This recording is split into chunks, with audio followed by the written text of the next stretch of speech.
المقال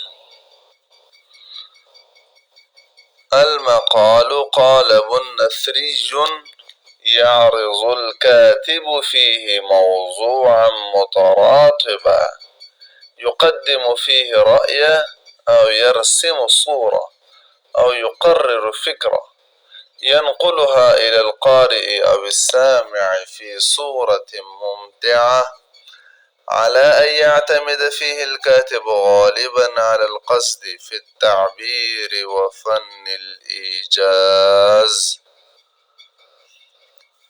بناء المقال يعني أي الأجزاء التي تحتوي المقالة عليها. فأجزاء المقال: أولا المقدمة التي تحتوي على سطرين وتشتمل على معان جمة وتعبيرات وإشارات تشير إلى مقصودك وموضوعك. ثم الشيء الثاني هو الموضوع، وهو مقصودك الأصلي الذي تعرضه إلى السامع أو القارئ،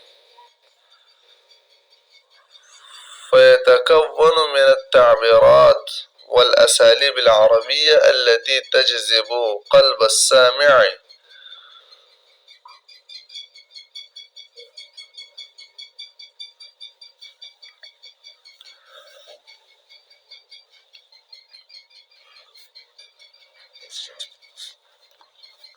والشيء الأخير الخاتمة التي تحتوي على خلاصة ما تقدم من موضوعك ومقصودك، وتشتمل على معان